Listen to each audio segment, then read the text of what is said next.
அனைவருக்கும் வணக்கம். மகாபாரத கதையை ஏன் படிக்கணும் அப்படின்னு இங்கே இப்போ இருக்கிற யங்ஸ்டர்ஸ்லாம் நினைக்கிறாங்க. அவங்களாமும் மகாபாரதத்தை எப்போ பார்த்தாங்கன்னா, இந்த கொரோனா பீரியடில் விஜய் டிவியில் டெய்லி போட்டாங்க. அதை பார்த்தோன்னே அவங்களுக்கு இன்ட்ரெஸ்ட் வந்தது. அதனால தான் கல்கி படத்துக்கு இத்தனை பேர் போயிருக்காங்க. மகாபாரத கதையை தொடங்கும் போதே அவர் சொல்கிறாரு, வியாசர் சொல்கிறாரு, கடைசியாக நடக்கக்கூடிய இந்த கல்கி அவதாரம் எந்த கிராமத்தில், எப்போது, யாருக்கு, எந்த திதியில், எந்த நட்சத்திரத்தில், எப்போ பிறக்கும் அப்படிங்கிற டீட்டெயில்ஸ் அவர் கொடுக்குறாரு. கொடுத்த அப்புறமா தான் இந்த கதையை ஸ்டார்ட் பண்ணுறாரு. அவர் வேதங்களை தொகுத்தப்புறம் அவர் என்ன நினைக்கிறாருன்னா, இவ்வளோ வேதத்தையும் எல்லோரும் படிக்க மாட்டாங்க, இதை எப்படி சிம்பிளிஃபை பண்ணி கொடுக்கறது அப்படின்னு அவர் யோசனை தோணினப்போ தான் அவர் இந்த மகாபாரத கதையை எழுத ஆரம்பித்தார். உங்களுக்கு தெரியும், இந்த மகாபாரதத்தை அவர் எங்கே எழுதினார் அப்படின்னு சொன்னாக்கன்னா, இன்றைக்கும் இமயமலை அடிவாரத்தில் குஹா கிரகம் அப்படின்னு ஒன்று இருக்குது. அந்த குஹா கிரகத்தில் வியாசர் தொடர்ந்து 3 வருடங்கள் நேம நிஷ்டையோடு இந்த மகாபாரதத்தை அவர் எழுதியிருக்காரு. எப்படின்னா, அதிகாலையில் எழுந்து அந்த பச்சை தண்ணியில் குளிச்சுட்டு தர்பை புல்லை பரப்பி அது மேலே உட்காந்து நியமத்தோடு அவர் எழுதியிருக்கார். இதை தொகுக்க அவருக்கு 3 வருடங்கள் ஆனது அப்படின்னு சொல்கிறாரு. அந்த ஆத்தர் என்ன சொல்கிறாருன்னா, இதை தொகுக்க வியாசருக்கே 3 வருஷம் ஆயிருக்கு. அப்படின்னா நாம் இதை படிக்கிறதுக்கோ கேட்குறதுக்கோ எவ்வளோ நாள் ஆகும்னு பாருங்கள். இதில் வர்ற கேரக்டர்ஸ் அவ்வளோ அதிகமாக இருக்கும். அந்த கேரக்டர்ஸ் நினைவுபடுத்திக்க முடியாது, ரொம்ப கஷ்டம். உங்களை மாதிரி சின்ன சின்ன பசங்க, ஒரு 15 வயசு 16 வயசு பசங்க படித்தாக்கன்னா, ஒரு டைம் படித்தாக்கன்னா உங்களுக்கு ஞாபகம் வரும். ஆனால் இது வீட்டில் இல்லாத போனதால் தான் யாராலையுமே இதை தொடர்ந்து கண்டினியூவாக படிக்க முடியல. ஏன்னா நம்மக்கிட்ட ஒரு மூட நம்பிக்கை இருந்தது. என்ன, இது மகாபாரதம் படித்தாக்கன்னா வீட்டில் சண்டை வரும், யுத்தம் வரும் அப்படின்னு நிறைய பேர் வீட்டில் அந்த மகாபாரத புஸ்தகம் வாங்கி வைக்கல. எல்லார் வீட்லேயும் பாகவதம் இருக்குது, தேவி மகாத்மியம் இருக்குது, சௌந்தரிய லகரி இருக்குது, பகவத்கீதை இருக்குது. ஆனால் நம்மக்கிட்ட மகாபாரதம்னு ஒன்று இல்லவே இல்லை. அப்படி இருந்திருந்தாக்கன்னா இன்றைக்கி நம்ம சீரியல் போட்டு காமிச்சு நம்ம தெரிஞ்சிக்க வேண்டிய அவசியம் இல்லை.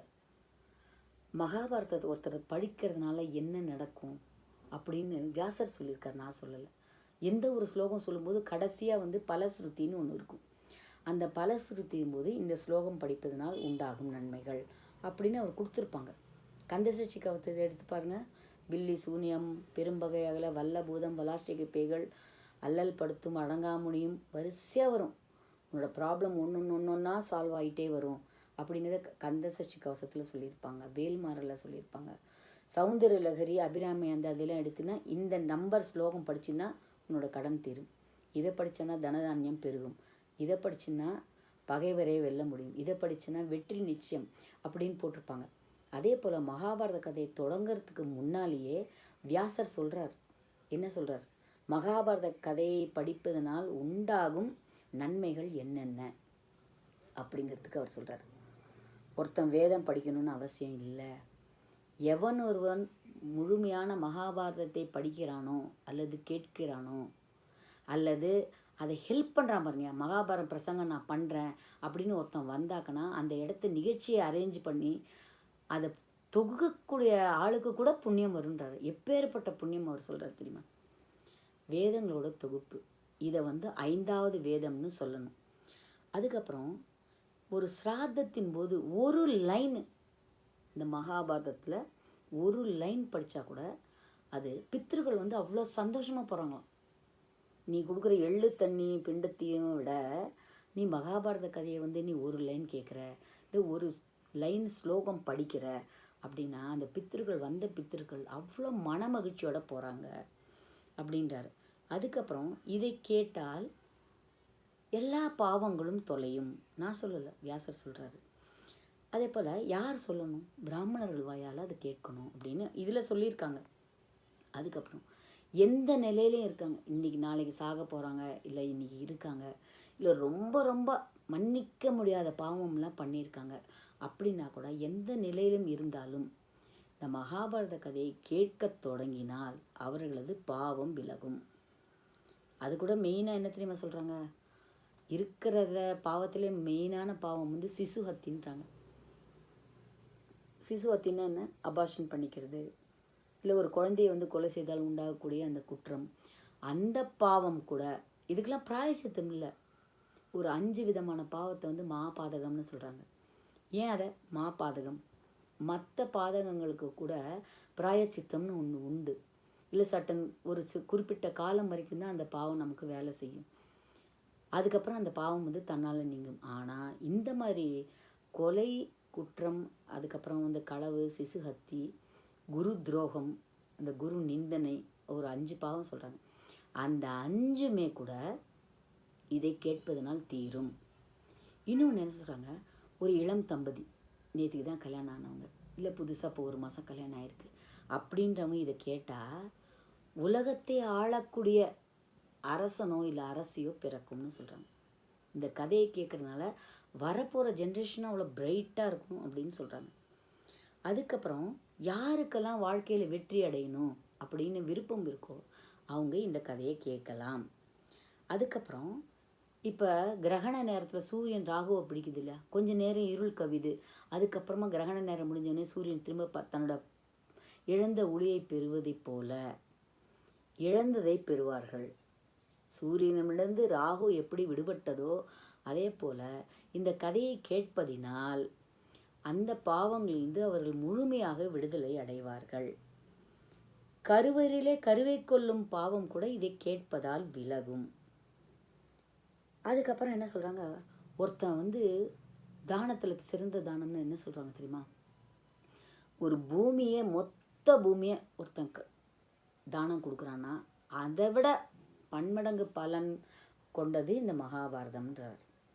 ஒருத்தன் முழு பூமியை ஒருத்தன் தானம் கொடுத்தா கூட கிடைக்கிற புண்ணியத்தை விட மகாபாரதம் கேட்பதனால் உண்டாகும்.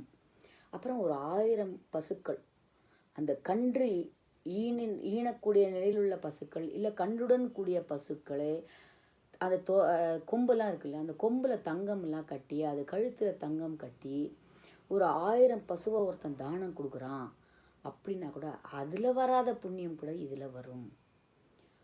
ராஜசூய யாகம் செய்த பலன் வரும், அஸ்வமேத யாகம் செய்த பலன் வரும் அப்படி சொல்கிறாங்க. அந்த மகாபாரதத்தை கேட்கும்போது எல்லா பாவங்களும் விலகும் அப்படின்னு சொல்கிறாங்க. நான் என்ன சொல்கிறேன், நம்மளால் வந்து ஒன்றும் இல்லை, ஒரு நாளைக்கு வந்து மினிமம் வந்து 10 hours படித்தா கூட இந்த பாரதத்தை படித்து முடுக்க எப்படியும் வந்து 4 வருஷம் 5 வருஷம் தேவைப்படும்.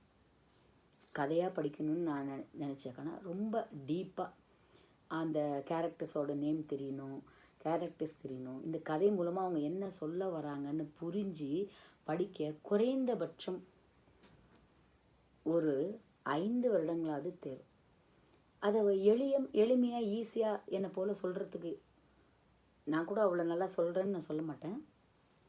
நான் படித்து எனக்கு என்ன விதத்தில் புரிஞ்சுதோ, இந்த ஒரு காவியத்தை வந்து இந்த குழந்தைங்கள் வந்து கேட்காம விடுறாங்க, நம்ம குழந்தைங்களுக்கு தெரியல, இன்னும் சொல்லப்போனால் நமக்கு பின்னால் வர ஜென்ரேஷனுக்கு தெரியலன்னு நினைக்கும்போது நிஜமாகவே எனக்கு ரொம்ப கஷ்டமாக இருக்குது. நான் என்ன சொல்கிறேன், உனக்கு வாழ்க்கையில் வெற்றி வேணுமா, இல்லை நீ ஹையர் எஜுகேஷனுக்கு போகணுமா, நீ இதை விட நீ பெஸ்ட்டாக வரணுமா, இல்லை ஒரு நல்ல சந்ததி கிடைக்கணுமா, இல்லை ஒரு நல்ல புருஷன் கிடைக்கணுமா, இல்லை இருக்கிற வாழ்க்கை நிம்மதியாக இருக்கணுமா, இனிமையாக இருக்கணுமா, நீ என்ன நினைக்கிறியோ அதெல்லாம் இந்த பாரதம் கேட்பதனால வரும்னு வியாசரே சொல்கிறார். அந்த ஜனமேஜயன் கதையில் என்ன சொல்கிறாரு, நீ பண்ண பாவத்தை எதன் மூலமாக போக்க முடியுன்றார். மகாபாரத கதையை கேட்பதால் போக்க முடியும்னு சொன்னார். ஜனமேஜயனுக்கு டைம் இருந்தது, அதனால அவன் ஃபுல் மகாபாரதம் கேட்டான். அதே அவரோட அப்பா பரீட்சித் இல்லையா, பாம்பால் நீ 7 நாளில் செத்து போயிடுவேன்னு சொல்கிறாங்க. சாபம் கொடுத்துறாரு சிருங்கி முனிவர், இன்னும் 10 நாளில் அவனுக்கு பாம்பால் சாவுன்னு சொல்கிறார். சொன்ன உடனே அவனுக்கு என்ன பண்ணுறதுனே தெரியல, கூப்பிட்றான், எல்லாரையும் கூப்பிட்றான், என்ன பண்ண முடியும் அப்படின்னு கேட்கும்போது அவங்க சொல்கிறாங்க, பாகவதம் கேளு, நீனு 7 நாள் சப்தாகம் பண்ணு, அப்படி பண்ணின்னு உன்னோட இந்த மோட்சம் கிடைக்கும். உனக்கு மரணம் வந்து கொடிய மரணம் தான், ஆனாலும் உனக்கு மோட்சம் கிடைக்கும் அப்படின்னு அவங்க சொல்கிறாங்க. சொன்னதுனால தான் அவன் என்ன பண்ணலான்னு யோசனை பண்ணிக்கிட்டே இருக்கும்போது சுகர் வராரு. சுகர் யாருன்னா வியாசரோட பையன் சுகமுனிவர். நீங்கள் அந்த படத்தில் பார்த்துருப்பீங்க, பச்சைக்கிளி முகமாக இருக்கும், அதாவது முகம் வந்து பச்சைக்கிளியாகவும் உடல் வந்து மனித உடலாகவும் இருக்கும். அவர் வந்து பரீட்சித் மகாராஜுக்கு அந்த கதையை 7 நாள் உட்காந்து சொல்கிறார். 7வது நாள் வந்து அவர் மோட்சத்துக்கு போகிறார் அப்படின்னு இந்த கதை சொல்லுது. அந்த பரீட்சித் மகாராஜாவுக்கு கூட எப்படி வந்து அந்த புண்ணியம் வந்தது? கரெக்டாக அந்த நாளில் வந்து அவர் சுகர் முனிவர் ஏன் வந்து அவர் வீட்டை ஏன் கிராஸ் பண்ணி போகணும்? பரீட்சித்தோட நிலையை கேட்டு அவர் தன்னால் தானே விருப்பப்பட்டு வந்து அவருக்கு கதை சொல்கிறார். எதுக்கு அவர் சொல்கிறார், உன்னோட இருந்தார் உங்கள் அப்பா பாண்டு, அபிமன்யு, அவர்கள் தாத்தன்லாம், அவங்க கொள்ளு பாட்டன், உங்கள் கொள்ளு தாத்தா, அவங்கெல்லாம் பண்ண புண்ணியத்தில் உனக்கு ஒரு பகுதி இருக்குது. அதனால்தான் நான் வந்து உனக்கு பாகவதம் சொல்லக்கூடிய ஒரு நிலைமை ஏற்பட்டது. பாகவதத்தினால் உனக்கு மோட்சம் கிடைக்கிறதுக்கு காரணம் என்ன? உன்னுடைய சந்ததியில் உன்னுடைய மூத்தோர்கள் வந்து என்ன பண்ணியிருக்காங்க? தர்ம காரியங்கள் செய்ததில் ஒரு பங்கு நீ வந்து இன்றைக்கி பாகவதம் கேட்கக்கூடிய ஒரு பலன் உனக்கு கிடைத்தது அப்படின்னு சுகமுனிவர் சொல்கிறார். அதை போல தான் நானும் நினைக்கிறேன். எனக்குமே வாழ்க்கையில் வந்து ஒரு லட்சியம் இல்லாமல் இருந்தது.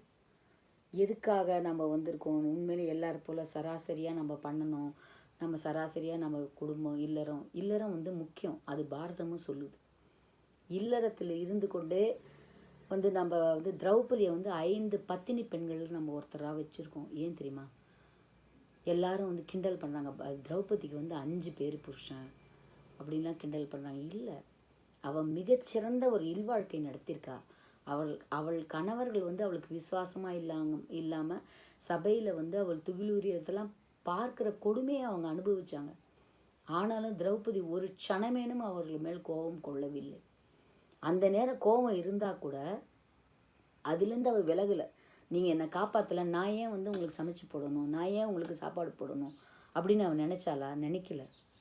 தன்னோட இல்லற தர்மத்தை அவள் மிகச்சிறந்த முறையில் பண்ணியிருக்காருன்னு வியாசர் இங்கே பதிவு பண்ணுறார். அதனால தான் நம்ம 5 பத்தினிகளில் ஒருத்தராக நம்ம யாரை வச்சுருக்கோம்? திரௌபதியை வச்சுருக்கோம். நம்ம 5 கற்பு கரசிகளில் திரௌபதியோட பேர் வருது. அது நாளைக்கு என்ன ஏதுன்னு சொல்கிறேன். கதை பிடிச்சிருந்தா சப்ஸ்கிரைப் பண்ணுங்கள், லைக் பண்ணுங்கள். உங்களுக்கு எவ்வளோ நேரம் இருந்தாலும் பரவாயில்ல, ஒரு 5 நிமிஷம் செலவு பண்ணி இந்த கதையை ஒரு 2 நிமிஷம் கேட்குறதுனால நிச்சயமாக உங்கள் வாழ்வில் மேன்மை உண்டாகும். ஏன் என்னோடய வாழ்விலும் மகாபாரதம் படிக்க ஆரம்பித்தப்பறமா உண்மையிலே நான் சொல்கிறேன், எனக்கு வந்து என்ன சொல்கிறது, ஒரு மன அமைதி. பலவித கஷ்டங்கள் இருந்தால் கூட ஒரு மன அமைதி எனக்கு ஓரளவு இயல்பாக கிடைக்கிது அப்படின்னா அதுக்கு மகாபாரதம் தான் காரணம்னு நினைக்கிறேன். அதனால் கதை பிடிச்சிருங்க, சப்ஸ்கிரைப் பண்ணுங்கள், லைக் பண்ணுங்கள், உங்கள் ஃப்ரெண்ட்ஸ்க்கு ஷேர் பண்ணுங்கள், எப்படி இருக்குன்னு கமெண்ட் பண்ணுங்கள். இந்த நல்ல காரியம் செய்யணும்னு நான் நினைக்கிறேன். அதுக்கு நீங்கள் ஹெல்ப்ஃபுல்லாக இருங்க. நன்றி, வணக்கம்.